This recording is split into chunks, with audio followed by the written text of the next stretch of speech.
نحمده ونصلي على رسوله الكريم أما بعد فأعوذ بالله من الشيطان الرجيم بسم الله الرحمن الرحيم اللهم ربنا ألهمنا رشدنا وأعذنا من شرور أنفسنا اللهم أرنا الحق حقا وارزقنا اتباعه وأرنا الباطل باطلا وارزقنا اجتنابه اللهم ارحمنا بالقرآن العظيم واجعله لنا إماما وهدى ورحمة اللهم ذكرنا منه ما نسينا وعلمنا منه ما جهلنا وارزقنا تلاوته آناء الليل وأطراف النهار واجعله لنا حجة يا رب العالمين آمين رب اشرح لي صدري ويسر لي أمري واحلل عقدة من لساني يفقه قولي ربي يسر ولا تعسر وتمم بالخير وبك نستعين آمين يا رب العالمين الحمدللہ سورۃ الحجرات کا آج انشاءاللہ ہمارا لاسٹ لیکچر ہے۔ سورۃ الحجرات ادب اور آداب سے یہ کہیں کہ لبریز ایک سورہ ہے، اور الحمدللہ اس سورہ سے ہم نے بہت کچھ الحمدللہ سیکھا۔ کیا طور طریقے ہونا چاہیے اور کس طرح سے اللہ اور اللہ کے رسول کی اتباع کرنا ہے، ہم نے سب سے پہلے اس بارے میں دیکھا۔ اور ہم نے یہ بھی دیکھا کہ رسول اللہ صلی اللہ علیہ وسلم جو کہ آج ہمارے بیچ موجود نہیں ہیں، ان سے محبت کا اظہار ہم نے کس طرح کرنا چاہیے وہ بھی الحمدللہ ہم نے اس سورہ سے سیکھا۔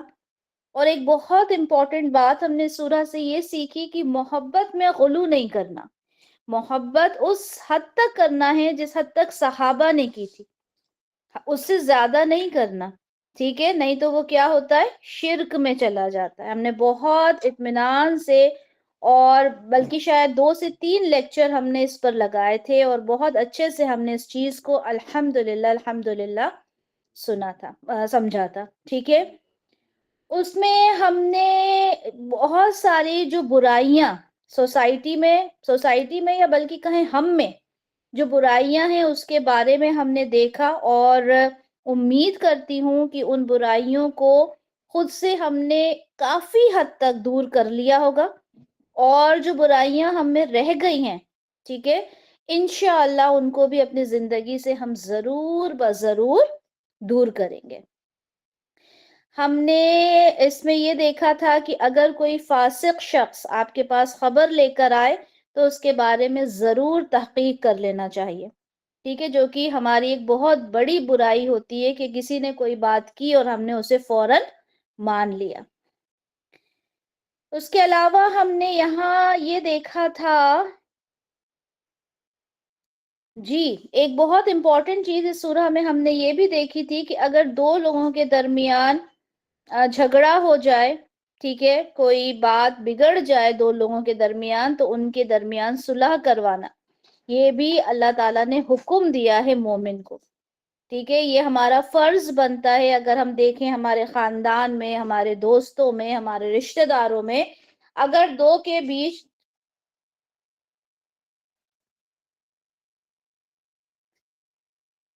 دو لوگوں کے بیچ اگر جھگڑا ہو جائے تو ان کے بیچ صلح کروانا ہے۔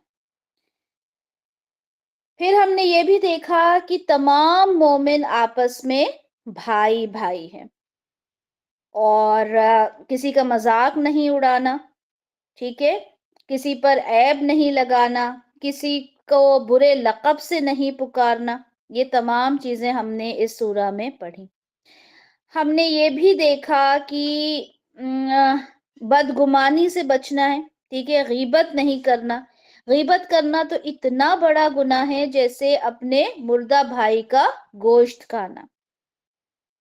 پھر ہم نے یہ بھی دیکھا کہ اپنے خاندان کو لے کر فخر نہیں کرنا، جیسے کیا جاتا ہے کہ میں فلاں خاندان یا فلاں قبیلے کو بلونگ کرتا ہوں، یا حسب نسب کو لے کے اترانا، ٹھیک ہے، اس کے لیے بھی منع کیا گیا۔ پھر ابھی ہم 2-3 کلاسز سے ایک بہت امپورٹنٹ بات تھی جس پر ہم ڈسکشن کر رہے تھے کہ اسلام اور ایمان، کہنے کو تو ہم کہہ دیتے ہیں نا مسلم اور مومن ایک ہی ہیں، لیکن یہاں پہ اللہ تعالیٰ نے بڑی خوبصورتی سے بتایا کہ اپنے آپ کو مومن نہ کہو بلکہ مسلمان کہو۔ یہ بات تو تھی بدوؤں کی، دیہاتیوں کی، لیکن اگر ہم آج اپنے آپ کو دیکھیں تو ہم کتنے مسلمان اور کتنے مومن ہیں، یہ سوال ہمیں اپنے آپ سے کرنا ہے۔ ہم نے حدیث جبریل علیہ السلام ہم نے بہت اچھے سے اس کو پڑھا، سمجھا، اور ہم نے دیکھا کہ کس طرح سے آپ مسلمان گھر میں پیدا ہو کر مسلمان تو ہو گئے، لیکن مومن ہونے کے لیے بہت زیادہ ضروری ہے کہ ہم کیا کریں، اپنے اندر، اپنے دل کے اندر، اپنی یہ کہیں کہ روح سے ہم ایمان لانے والے بن جائیں۔ ٹھیک ہے، بالکل دل سے اقرار کرنا ہے۔ تو یہ تمام چیزیں ہم نے دیکھی۔ ٹھیک ہے، آج ہم پس منظر وہی ہے، بدوؤں سے بات ہو رہی ہے۔ بدو جو تھے وہ جب رسول اللہ صلی اللہ علیہ وسلم کے پاس آئے اور مکہ فتح ہو چکا، ہم سمجھ سکتے ہیں کہ اسلام کا کس طرح سے غلبہ ہے۔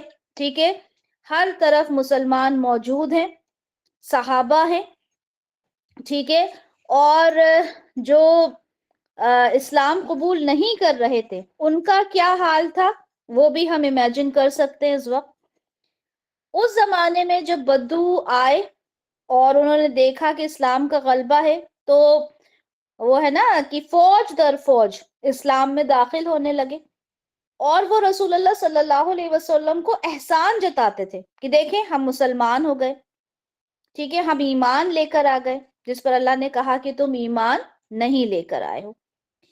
یہ آگے کی جو 3 آیات آج ہم انشاءاللہ پڑھنے لگے ہیں، اس میں وہی پس منظر ہے، بدوؤں کا یہ کہنا کہ ہم ایمان لے کر آئے ہیں اور ہم نے تو آپ پر احسان کیا۔ ٹھیک ہے، تو اللہ تعالیٰ نے فرما دیا کہ یہ تمہارا کوئی احسان نہیں ہے۔ ٹھیک ہے، اگر تمہارے دل کے اندر یہ ایک جستجو پیدا ہوئی ہے، یہ ایک آرزو پیدا ہوئی ہے کہ تم مسلمان ہو جاؤ، کلمہ شہادت پڑھ لو، تو یہ احسان تو اللہ کا ہے، یہ اس میں تمہارا کوئی ہاتھ نہیں ہے۔ بلکہ اگر ہم آج اپنے لیے یہ بات کہیں تو بہت پراپر بیٹھتی ہے ہمارے اوپر، کہ اگر میں نماز پڑھوں تو میں یہ کہوں کہ بھائی میں اللہ کے اوپر کوئی احسان کر رہی ہوں۔ اگر میں کوئی مسجد میں صدقہ کر دوں، اس کو تعمیر کے لیے کر دوں، اور میں سوچوں میں اللہ کے اوپر کوئی احسان کر رہی ہوں، کسی غریب کو صدقہ کر کے میں یہ سوچوں کہ میں اللہ کے اوپر احسان کر رہی ہوں، نہیں، بلکہ ہم اپنے خود کے اوپر احسان کرتے ہیں۔ ہم کیوں کرتے ہیں یہ سب؟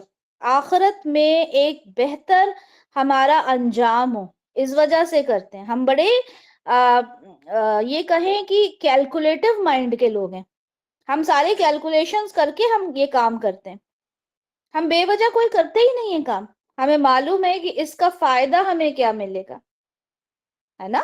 ہم اللہ کی رضا کی خاطر یہ تمام چیزیں کرتے ہیں۔ اللہ کو تو ہماری عبادت کی کوئی ضرورت نہیں ہے، اللہ کے لیے تو فرشتے موجود ہیں۔ ہم نے پڑھا تھا نا کہ 70,000 فرشتے ایک بار نماز پڑھتے ہیں اس جگہ پر بیت المعمور، اور وہاں پہ دوبارہ وہ فرشتے آتے ہی نہیں ہیں۔ تو اب آپ سوچیں اللہ کی یہ مخلوق فرشتوں کی جو ہر لمحہ سجدے میں ہیں وہ کتنی ہیں، اور یہ تو چھوڑیں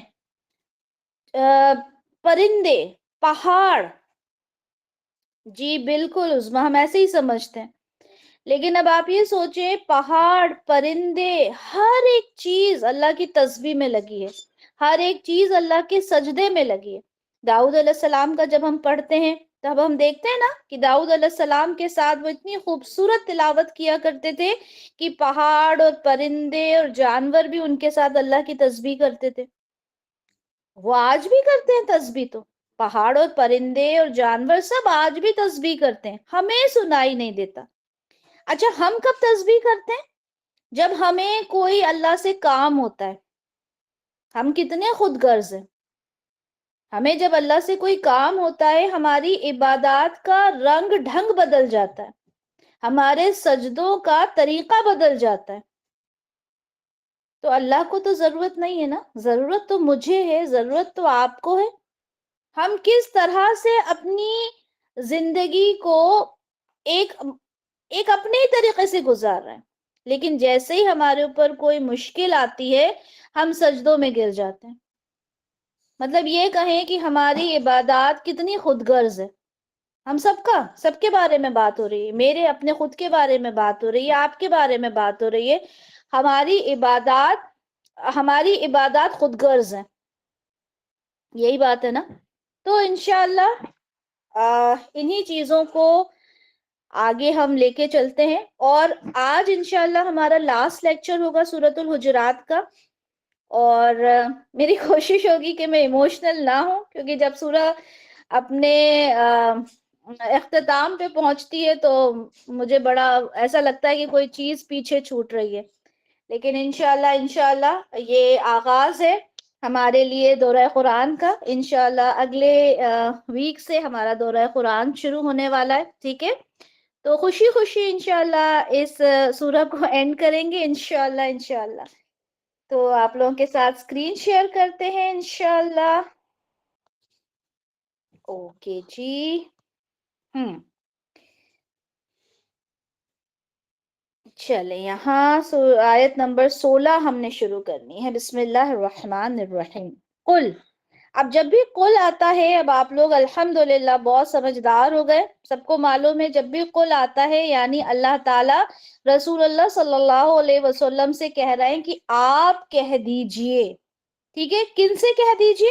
یہ وہی پس منظر میں وہی بدوؤں کی بات ہو رہی ہے جنہوں نے کہا تھا ہم ایمان لے کر آ گئے, ان سے بات ہو رہی ہے. اور وہ اللہ تعالیٰ فرما رہا ہے رسول اللہ سے آپ کہہ دیجئے. کیا کہہ دیجئے؟ کا مطلب کیا؟ تو علمونا, یہ عین لام میم باب تفعیل سے اس کا مطلب ہوتا ہے علم دینا, سکھانا. ٹھیک ہے, کیا تم سکھانا چاہتے ہو کس کو؟ اللہ کو. بدینکم, اپنے دین کے بارے میں. اب یہ جو بدو اس بات کے بارے میں کہہ رہے تھے کہ ہم ایمان لے کر آئے ہیں, تو یہاں اللہ تعالیٰ فرما رہے ہیں کیا تم اللہ کو بتانا چاہ رہے ہو اپنے دین کے بارے میں؟ اور اللہ یعلم, وہ جانتا ہے, ما فی السماوات و ما فی الارض, جو کچھ آسمانوں میں ہے اور جو کچھ زمین میں ہے. اب آپ یہاں پر ایک بات دیکھیں, یہاں پہ اللہ تعالیٰ کیا کہہ رہے ہیں بدوؤں سے, کیا تم اپنے دین کے بارے میں سکھانا چاہتے ہو, بتانا چاہتے ہو اللہ تعالیٰ کو؟ حالانکہ اللہ کون ہے؟ اللہ تو وہ ہے جو کہ زمین اور آسمان کے بارے میں جانتا ہے. اب آپ یہ دیکھیں نا کہ سمندر کے اندر مچھلیاں, ٹھیک ہے, کتنی ہیں, ان کو کیا خوراک ریکوائرڈ ہے, ان کو کیا چیز کی ضرورت ہے, سمندر کے اندر کتنا فیٹ نیچے اللہ کو پتا ہے کس کو کیا ضرورت ہے. تو اللہ تعالیٰ تو زمین اور آسمان کے بارے میں جانتا ہے, تم اللہ کو اس کے دین کے بارے میں بتانا چاہتے ہو. تم بتانا چاہ رہے ہو کہ تمہارے دلوں کے اندر کیا ہے, دلوں کے حال. واللہ بکل شیء علیم, اور اللہ تعالیٰ تو ہر چیز کا علم رکھنے والا ہے. ہم نے یہ کل کے اوپر پڑھا تھا نا, کلن, کہ کلن کے بعد اگر نکرہ آتا ہے تو یعنی ہر ایک چیز آ جاتی ہے, ایچ اینڈ ایوری تھنگ. ابھی لیٹسٹ ہم لوگوں نے گرامر میں پڑھا تھا, ہے نا. اللہ ہر ایک چیز کو, ایچ اینڈ ایوری تھنگ کا علم رکھنے والا ہے. تم دین کا علم دینا چاہ رہے ہو, اللہ تعالیٰ تو ہر ایک چیز کا علم رکھنے والا ہے. ٹھیک ہے, تو تم یہ جو بار بار اپنے ایمان کا اور دیندار ہونے کا دعویٰ کرتے ہو, تو یہ تو اللہ تعالیٰ کو اس کی ضرورت نہیں ہے. اللہ تعالیٰ تمہارے دل کا حال جانتا ہے, اور دل کا حال تو بہت معمولی چیز ہے, اللہ تعالیٰ تو آسمان اور زمین کی ہر چیز کو جانتا ہے. اب دیکھیں یہاں پہ ایک مفسر نے بڑی خوبصورت بات کی ہے. انہوں نے کہا کہ یہ دیکھیں یہاں پر کہ یہ ریزر ہے,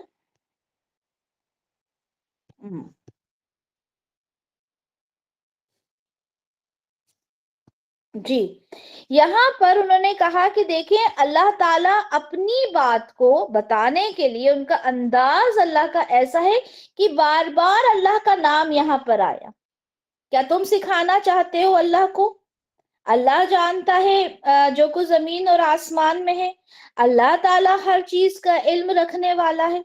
یعنی اللہ تعالیٰ اپنی عظمت کا یہاں پر احساس دلا رہا ہے کہ تم بار بار جو ایمان کے دعوے کر رہے ہو یہ کوئی عام ہستی کے بارے میں نہیں ہے کہ ہم اسلام لے آئے، ہم ایمان لے کر آئے. یہ کوئی عام ہستی نہیں ہے، یہ اللہ کے بارے میں بات ہو رہی ہے. جیسے میں ہمیشہ کہتی ہوں نا کہ یہ جب قرآن کو ہم پڑھیں تو ہم اگر یہ ایک بار سوچ لیں کہ یہ کانورسیشن ہے اللہ اور اللہ کے رسول کے درمیان، تو ہمارے رونگٹے کھڑے ہو جائیں، ہمارے اوپر ہیبت طاری ہو جائے کہ یہ جو میں پڑھ رہی ہوں چیز. دیکھیں یہاں پر کیا ہے، قل رسول اللہ آپ کہہ دیجئے ان لوگوں سے. یعنی اللہ تعالیٰ مخاطب ہو رہے ہیں رسول اللہ سے، آپ کہہ دیں ان لوگوں سے.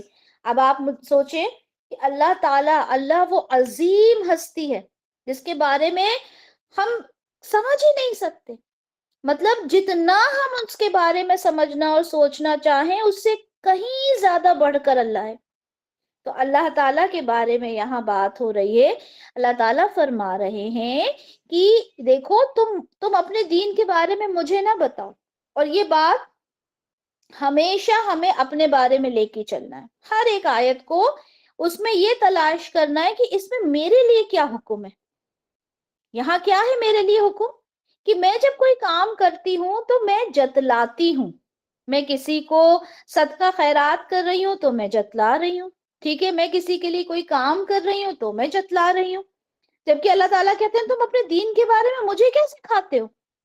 میں تو تمہارا دل کیا بلکہ اس دنیا کی ہر ایک چیز کے بارے میں جانتا ہوں.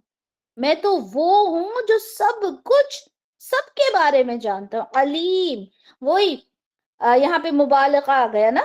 جب بھی فعیلن کے وزن پہ کوئی بھی آپ کو اللہ کی صفت نظر آتی ہے، اور میں نے کیا کہا تھا کہ اللہ کی صفات ہم یہاں پہ دیکھتے ہیں ہمیشہ جب بھی کوئی آیت ختم ہوتی ہے اللہ کی صفات نظر آتی ہیں، اور ان صفات کا مطلب ہمیشہ کچھ نہ کچھ کنیکشن ہوتا ہے پوری آیت کے ساتھ. ٹھیک ہے، ہم نے یہ بات کئی باری بہت آیات میں دیکھیے، بِكُلِّ شَيْءٍ قَدِيرٌ، بِكُلِّ شَيْءٍ عَلِيمٌ. لیکن ہم پڑھ کے رواں پڑھتے ہوئے آگے بڑھ جاتے ہیں. کیوں؟ کیونکہ کبھی ہم نے قرآن کی ڈیپتھ کو سمجھنے کی کوشش ہی نہیں کی.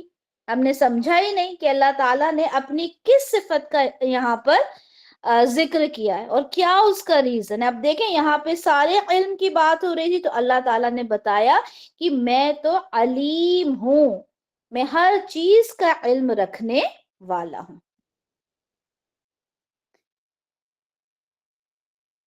تو اللہ تعالیٰ نے یہاں بتا دیا کہ تم اپنے دین کے بارے میں نہ جتاؤ بلکہ میں تو تمہارے دلوں کے حال تک کو جانتا ہوں. نیکسٹ آیت کی طرف چلتے ہیں، آیت نمبر 17. یہاں پہ اللہ تعالیٰ فرما رہے ہیں یمنونا. یمنونا کا مطلب کیا ہوتا ہے؟ یہ نیا ورڈ آیا ہے نا ابھی آپ لوگوں کے لیے. اس کے روٹ لیٹرز ہیں میم نون نون. ٹھیک ہے، مننا یمنو باب نصرہ سے ہے اور اس کا مطلب ہوتا ہے کسی پر احسان کرنا، احسان جتانا. ٹھیک ہے، یہ اردو والا احسان ہے. ٹھیک ہے، کسی پر احسان جتانا. اور اس کا فائل کیا ہے؟ ہم. یعنی وہ سب احسان جتاتے ہیں. کس پر احسان جتاتے ہیں؟ علیکا، آپ پر. اچھا ابھی آپ لوگوں کو اتنا تو پتا چل گیا ہوگا نا، یہ جو کا ہے یہ ایک سنگولر کے لیے آیا ہے نا، واحد کے لیے آیا ہے. یعنی آپ پر یہ لوگ احسان جتاتے ہیں. یعنی یہ جو بدو ہیں یہ احسان جتاتے ہیں آپ پر. کس پر؟ رسول اللہ صلی اللہ علیہ وسلم پر. یہ احسان جتاتے ہیں آپ پر. کس بات کا؟ کہ اسلمو، کہ وہ سب اسلام لے کر آ گئے. یعنی ان سب نے اس بات کی تسلیم کر لی، اس بات کو مان لیا. ٹھیک ہے، یعنی جب مکہ فتح ہوا اور لوگ جب اسلام قبول کرنے لگے تو ان لوگوں نے بھی اسلام کو قبول کیا. تو یہ کیا کرتے تھے؟ رسول اللہ صلی اللہ علیہ وسلم پر احسان جتا رہے تھے.